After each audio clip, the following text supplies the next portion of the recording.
warahmatullahi wabarakatuh. Halo pemirsa YouTube.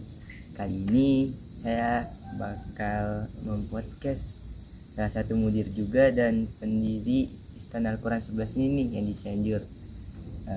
Kalau betul namanya saya Arfat Saleh. Namanya Abah Arfat Saleh. Kami biasa manggil juga Abah. Nah, kita bakal mau nanya-nanya nih pemirsa, apa aja sih view profil dari Abah Arfat ini. Ayo langsung aja sambil jalannya. Ini Bah, mau nanya, kalau boleh tahu Abah kelahiran tahun berapa? Kelahiran 10 Desember 1974. Nah dulu itu view sekolah di SD, SMP, latar belakang pendidikan. Latar belakang pendidikan ibtidaiyah, lalu sanawiyah. Di mana itu? Ibtidaiyah di Jakarta Timur, di SD Al-Bahri, masih wilayah Kebon Anas. Kalau sanawiyahnya di MTS Al-Falah Klender. Kalau aliyahnya di Man, kalau dulu waktu saya masih Man 2 Pondok Bambu, sekarang jadi Man 9 Pondok Bambu. Lalu lanjut mondok di Gontor. Di Gontor itu berapa tahun? Saya cuma 3 tahun. 3 tahun itu di Gontor. Ya. Setelah lulus dari Gontor itu Kuliah di dulu IAIN, sekarang UIN Syarif. Ya, Syarif Hidayat. UIN Syarif. Zaman saya masih IAIN Syarif Hidayat. Pas habis kuliah itu apa kegiatan Abah waktu itu apa? Ya biasa, kayak orang-orang juga sih ya, usaha gitu kan. Tapi ternyata semuanya itu nggak berjalan dengan baik lah, dalam artian tidak ada keberhasilan dalam usaha itu. Jadi di tahun 2011 ya, saya memutuskan untuk, kalau bahasanya kita itu banaliste itu, dalam artian saya ngambil keputusan untuk menghafal Quran ya. Dan saya sempat menteri juga di Sirul Asrar selama 1 tahun. Oh tapi itu udah dalam keadaan lulus sekolah itu? Udah punya istri, udah punya anak. Iya. Suatu motivasi juga. Di tahun 2011 itu saya udah punya anak, udah berkeluarga. Sambil berkeluarga sambil apa? Iya. Jadi selama setahun itu saya ninggalin keluarga di dalam pesantren. Nah itu selama ngafal di Sirul Asrar itu Abah berapa tahun ngafal? Alhamdulillah dalam 5 bulan selesai. Masya Allah bisa. Ya, tapi itu khatam dalam setoran ya. Karena saya itu waktu itu di target 1 hari 5 kaca. 5 kaca itu istilah kita 5 kalbet gitu. 5 halaman. Iya 5 Ya, halaman. 5 halaman. Jadi sehari saya setoran itu 5 halaman. Jadi alhamdulillah itu 5 bulan khatam. Oh iya nih Bah, tadi kan Abah ngafal Quran dalam waktu 5 bulan. Ya. Nah itu tips and triknya itu gimana sih?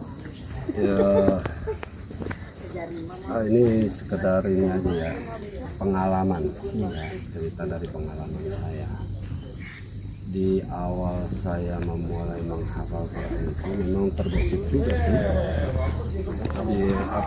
dalam pikiran saya itu kata-kata mungkin saya bisa menghafalkan Al-Quran yang setebal ini gitu kan, ketika melihat Al-Quran itu ya. Tapi setelah itu terpikir lagi. Nah, jadi saya punya prinsip waktu itu waktu ngafal. Jadi sulit itu atau tidak bisa itu hanya untuk 2 orang. 1 orang yang nggak mau usaha, Jadi susah itu, maksudnya susah, sulit. Pertama orang yang nggak mau usaha, kedua orang yang usaha tapi dalam usahanya mengandalkan diri sendiri, bukan mengandalkan Allah. Maksud saya ketika tadi saya bilang apa mungkin saya bisa menghafalkan Al-Quran yang setebal ini, itu kan saya udah mengandalkan kemampuan sendiri. Tapi ketika saya bilang udah jalanin aja, masalah hasil gimana Allah. Dan saya pun nggak nyangka kalau saya bisa istilahnya setoran itu sehari 5 halaman. Karena ya tadi yang saya bilang, ya udah usaha aja, masalah hasil itu bagaimana Allah. Ya alhamdulillah dengan usaha yang saya lakukan, ya istilahnya Allah kasih kemudahan lah. Itu berarti setiap hari saya sekarang 5 kaca, bisa 5 kaca. Iya, setiap hari seperti itu. Itu pala enggak ini Bang. Kalau dulu bahasanya Mabe itu ngebul, palanya ngebul. Ibaratnya seperti itu, ngebul pala. Tapi ya dijalanin aja seperti itu. Ya mungkin namanya santri penghafal Al-Quran semua ngerasakan lah gimana orang yang menghafal itu kan. Kadang-kadang ada juga saat-saat yang mungkin kita agak jenuh, kita agak capek atau gimana gitu kan, ya ada juga sih yang seperti itu, hal seperti itu ya tapi ya mungkin terbawa ini juga kali ya, semangat. Dan waktu itu juga ada satu cerita yang membuat saya termotivasi. Waktu itu saya diajak sama Abeh ke salah satu pesantren di Jogja, dan kiai ini cerita bahwa dulu ada orang umur 60 tahun baru mulai menghafal ya. Dan dia itu dari rumah ke pesantren naik sepeda kencang gitu, buat setoran, dan itu berhasil. Nah dari cerita itu saya tambah wah itu 60 tahun gitu. Jadi itu menambah saya termotivasi gitu. Itu umur 60 tahun gitu kan, saya kan istilahnya mudah iyalah seperti itu. tahun. Ya seperti itulah gitu kan. Ya udah nambah saya semakin termotivasi, ditambah lagi tadi ya udah kerjain aja, masalah hasil mah bagaimana Allah. Semua sebesar apapun usaha kita kan tetap aja itu hasilnya hasil Allah gitu, bukan hasil usaha kita. Kita cuma berusaha ya waktu itu. Nah, terus pas habis hafal kan atam tuh, itu Abah langsung kemana itu apa tetap? Waktu saya selesai khatam ya hitungan berapa bulan gitu ya, dikasih kepercayaan buat mengelola pesantren yang di Parung, Istana Al-Quran 6. Nah itu awalnya saya yang Istana Al-Quran 6 kan ya. Jadi gini, latar belakang pesantren ini Istana Al-Quran 11 gitu ya. Nah, kenapa ada Istana Al-Quran 11 gitu. Padahal kan dulu saya juga istilahnya sudah mengelola Istana Al-Quran 6 gitu kan, ya istilahnya diberi kepercayaan. Nah, jadi dulu sebelum saya ngafal juga, ini saya punya cita-cita lah. Cita-cita waktu itu kan kira-kira 20 tahun yang lalu lah gitu kan. Nah itu saya udah dalam keadaan sakit. Nah, itu saya pernah istilahnya kalau orang Betawi bilang rembuk sama kakak gitu kan. Suara. Nah gitulah, saya bilang sama kakak saya, ini kan sudah sakit gitu kan. Saya bilang ibu itu udah gak perlu apa-apa, yang dia perlukan sekarang adalah bekal pulang. Bekal untuk pulang saya bilang. Nah jadi saya menawarkan gimana kalau rumah, kalau orang Betawi bilang rumah induk kita bikin yayasan buat anak yatim. Ya. Tapi itu belum ketemu lah, belum jalannya gitu kan. Tapi saya tetap punya keinginan itu dari ya, kira-kira 20 tahun yang lalu gitu. Nah, mungkin ini jawaban dari Allah gitu. Makanya pesantren ini didedikasikan atau diwakafkan untuk ibu. Itu makanya namanya Al-Hafsah, Nur Al-Hafsah. Hafsah itu nama ibu saya. Kok bisa sih Pak, dari Abah kan latar pendidikannya juga di daerah Jakarta itu, kok bisa sampai nyasar ke segini jauhnya di daerah ini? Apa ada orang di sini sudah? Enggak, itu juga saya juga istilahnya enggak punya bayangan bakal tinggal di Cianjur gitu kan. Semuanya berjalan begitu aja gitu. Ya semua udah menjadi ketentuan Allah kan. Dan ini pun saya bisa ada di sini sekarang ya menjadi ketentuan Allah yang mungkin ini udah jalannya seperti ini kan. Tapi dulunya jujur nggak kebayang gitu, nggak kebayang bakal. Dulu kan rencananya rumah yang di Jakarta kan jadi pesantren. Jadi ternyata Allah lain. Udah tinggal jalan. Nah, boleh gue tahu tantangan awal ngebangun pesantren itu apa aja sih, suka dukanya gitu? Ya namanya kita di kampung orang gitu ya, bukan di kampung sendiri gitu ya kan. Apalagi di sini nggak ada keluarga, nggak ada saudara-saudara. Ya kita ya istilahnya mohon pertolongan aja sama Allah, pertolongan sama Allah supaya dibukakan jalan gitu kan. Yang penting kalau saya, prinsip saya itu ketika kita menapakkan kaki kita di suatu tempat ya kita harus menghormati yang punya tempat. Kita harus tahu bagaimana kebiasaan orang di sini ya, kita harus ikutin lah. Dan kalau kita bawa kemauan kita sendiri nanti malah bagus. Sekiranya keinginan kita itu tidak sama dengan kebiasaan orang di sini, jadi kita ikuti.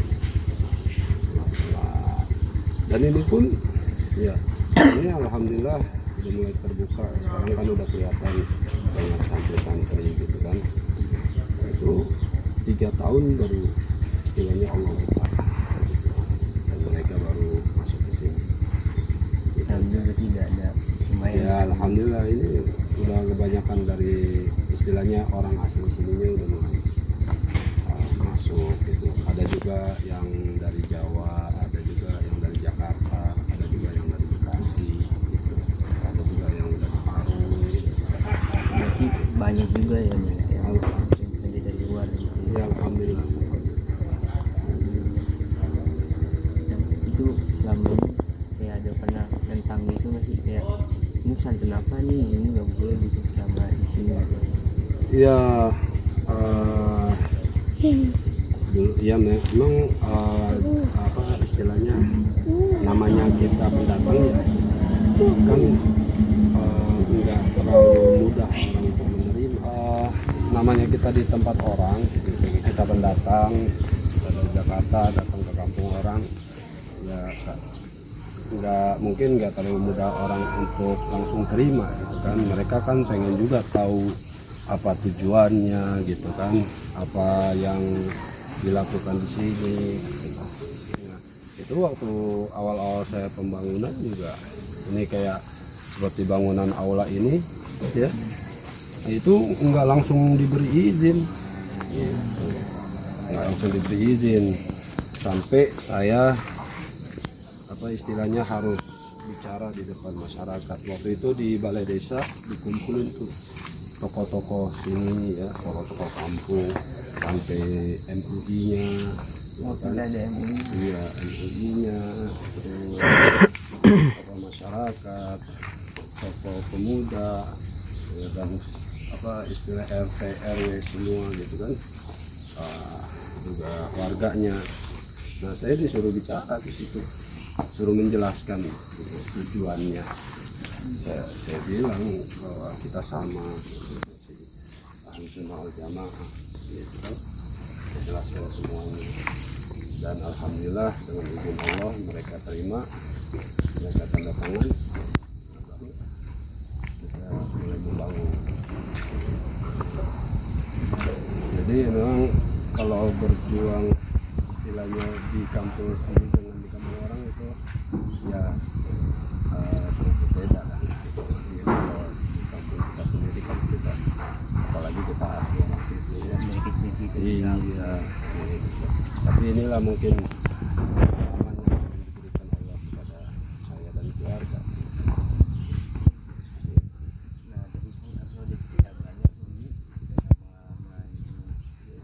Ada motivasi nggak Bang, buat pemirsa ya, gimana kan sekarang juga lagi pandemi nih kan, otomatis ekonomi kadang turun kadang naik. Nah, ada motivasi buat pemirsa nggak Bang? Iya. Jadi begini, tadi kan saya bilang sebelum saya ngapal Quran ini kan saya usaha seperti orang yang lain gitu kan. Tapi ternyata usahanya tidak berhasil sesuai yang diinginkan gitu kan. Tapi ketika saya mulai menghafal Al-Quran itu rasanya beda dalam artian dulu ketika saya usaha rasa gelisahnya itu banyak gitu ya, ini banyak. Tapi ketika mulai menghafal Al-Quran itu rasanya rasa ya udah, bagaimanapun keadaannya nanti hati tenang. Jadi ketenangan dan kesenangan itu adanya di batin, di hati. Ya, seperti pepatah bilang, laisal ghina angkat kafilmal, innamal ghina ghina Allah. Bukanlah kekayaan itu kekayaan akan harta ya, tapi kekayaan yang sejati adalah kekayaan batin. Walaupun kita banyak harta, kita tidak senang itu ya. Jadi untuk pandemi ini ya paling tidak kita berserah diri kepada Allah Subhanahu wa taala ya. Karena Allah lah satu-satunya penolong kita. Tidak ada lagi yang bisa menolong kita kecuali Allah Subhanahu wa taala. Dan bagaimana hubungan kita ke Allah itulah yang akan menjadi. Jadi intinya pemirsa balik lagi sama Allah, seperti yang ada di Al-Quran firman-Nya, fadzkuruni azkurkum. Siapa yang mengingat Allah maka Allah juga bakal mengingat ya. Jadi intinya itu ya Bang. Nah itu kan kita udah banyak perbincangan. Nah ini udah di akhir segmen nih pemirsa. Ada yang mau disampaikan lagi nggak Bang? Ya, untuk saudara-saudaraku, prinsip salah satu ini yang selalu saya katakan pada sana, kalau ingin hidup bahagia dunia akhirat, jangan pernah jauh dari aku. Intinya selalu dekat sama Al-Quran, insya Allah digampangin ya. Nah mungkin itu aja pemirsa podcast kali ini sama Barfat. Nah ikutin kelanjutan terus kegiatan-kegiatan Santri dengan cara subscribe, like, komen, share, dan bunyi loncengnya supaya tahu kegiatan-kegiatan yang bakal mendatang, entah itu podcast, vlog, dan sebagainya. Nah mungkin itu aja dari saya dan Abu Arfat. Kalau ada kata-kata yang salah mohon dimaafkan. Salah datangnya dari diri kami berdua dan benar datangnya dari Allah. Akhirul kalam, wassalamualaikum warahmatullahi wabarakatuh. Waalaikumsalam.